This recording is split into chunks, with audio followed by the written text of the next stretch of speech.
Você vai se afastando dessa simplicidade da filosofia cristã, que é, em cada um de nós está um pouco de Deus. E cada vez que nós fazemos mal ao outro, nós fazemos mal a Deus e, portanto, fazemos mal a nós mesmos, porque nós também comungamos dessa partícula.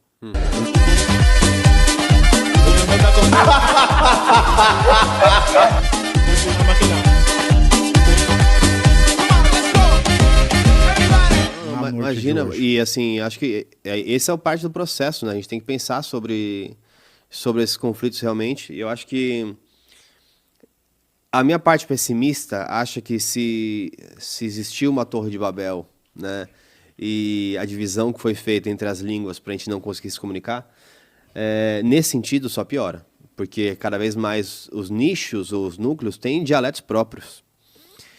Tudo isso que você explicou é um pouco do que acredita até um conceito de matriz africana, que é o Ubuntu, que é isso, eu sou porque você é. Existe uma diversidade, mas nós somos a mesma coisa, né? É uma coisa em conjunta. Só que eu acho que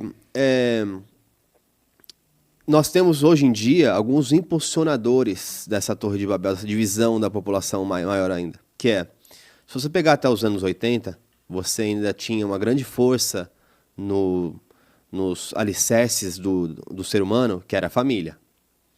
Então você tinha e aí que entram os conflitos entre direita e esquerda, né? Assim, eu acho que cada um tem que ter a família que quer, cuidar como quer, etc. Mas é óbvio que num conceito onde você tinha uma família criada dentro do mesmo ambiente, com 2 ou 3 irmãos, e uma mulher que em geral estava no lar fazendo a função de cuidar daquela família enquanto o homem machista ia trabalhar e trazer renda para dentro de casa, quase que um conceito mais antigo, né, por ser a direita, né, o conservadorismo.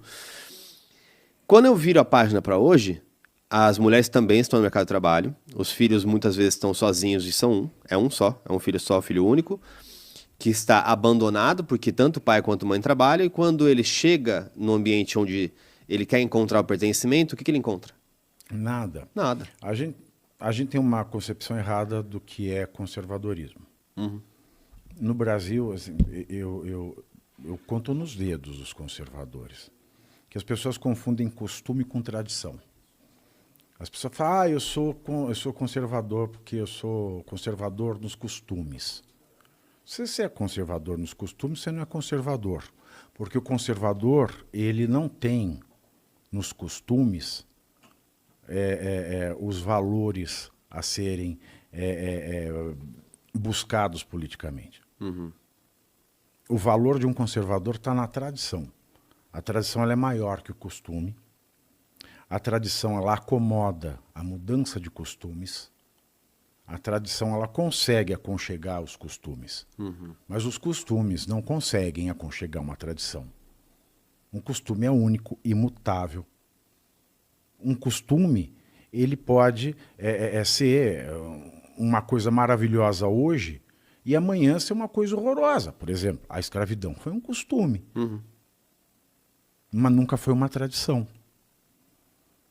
Então, a tradição, a busca pela tradição, que é esse grande valor da razão comum da humanidade, que é muito bem desenhado pelo cristianismo, que é qual é a razão primeira de todas as coisas? O Criador, Deus. Deus se fez ser humano. Deus está em cada um dos seres humanos através do Espírito Santo. Então, se a gente não quiser olhar pelo prisma religioso, pelo prisma do dogma, se a gente olhar pelo prisma da filosofia, esse desenho que Paulo de Tarso faz no cristianismo, essa filosofia cristã, ela é muito poderosa, porque ela coloca a partícula de Deus em cada um dos seres humanos, independentemente seja ele homem ou mulher, escravo ou liberto, grego ou judeu. Uhum. Mas o que acontece, é claro, que nós temos os movimentos políticos, os movimentos episcopais, os movimentos de igrejas, as lutas por poder, as lutas por território e uma série de coisas que você vai se afastando dessa simplicidade da filosofia cristã, que é, em cada um de nós está um pouco de Deus. E cada vez que nós fazemos mal ao outro, nós fazemos mal a Deus e, portanto, fazemos mal a nós mesmos, porque nós também comungamos dessa partícula. E que existe uma só regra radical dentro da ética do cristianismo, que é a regra radical do amor ao próximo. Mas todos esses penduricalhos da moralidade vão nos afastando disso cada vez mais e a gente fica cego de compreender as coisas. E essa filosofia foi que permitiu a civilização avançar, surgiu o que a gente chama de direitos humanos fundamentais. Sem essa filosofia cristã, a gente nunca teria chegado a esse ponto. Nós podemos ter religiões tão lindas, tão belas, tão poéticas, até mais poéticas, mas a força filosófica, em termos de respeitabilidade social, é a filosofia cristã que nos traz. Sejamos ou não cristãos, vamos olhar isso por uma ótica meramente o famoso filosófica. honra pai e mãe, né? Uma coisa... Exatamente. E hoje nós temos essa confusão do costume, porque a tradição é essa. A tradição é a regra, a ética radical do amor ao próximo. A tradição é essa. Todos nós comungamos do mesmo sopro divino. E não o penduricalho do costume.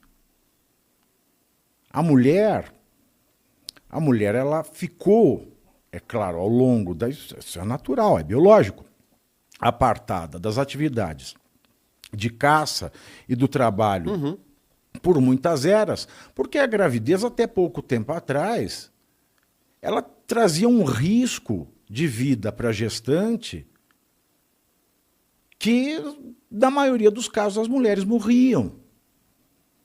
Tanto é que a criança e a mulher grávida são consideradas pessoas às quais a legislação deve dar atenção especial, porque elas têm necessidades especiais.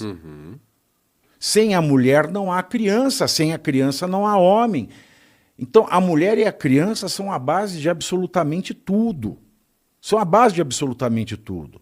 E muito do que a gente vê hoje nesse movimento feminista radical, que é uma vertente de um identitarismo besta, é uma violência contra a beleza do fato de ser mulher. É claro, a mulher ela foi injustiçada pelo ordenamento jurídico? Foi, não há que se negar. O costume colocou a mulher a uma condição subhumana. No Brasil, ela era considerada doente, incapacitada até 1962. Se você vai para o Islã, eu fui dar uma aula em Coimbra, em abril, na Faculdade de Direito de Coimbra, e tivemos uma discussão interessante com o professor Dario Passos. Ele dizia o seguinte, dos conjuntos jurídicos de diferentes países que se aplicavam em Portugal como regras de exceção.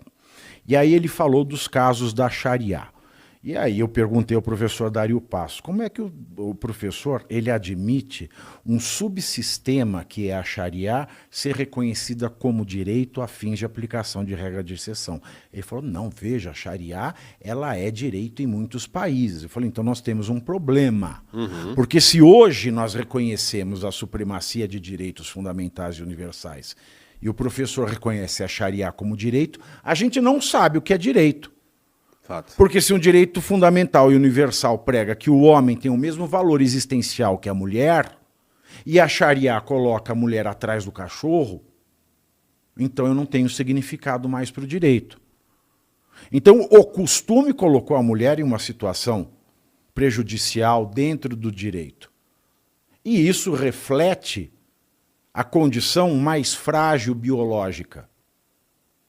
Mas o que nós não nos acostumamos a ver é que essa situação de fragilidade que a mulher tem biologicamente, em especial quando ela está em estado gravídico, não é uma fragilidade que a diminui, é uma fragilidade que a eleva a uma condição de semideus. Fato. Porque ela tá nutrindo uma vida nova.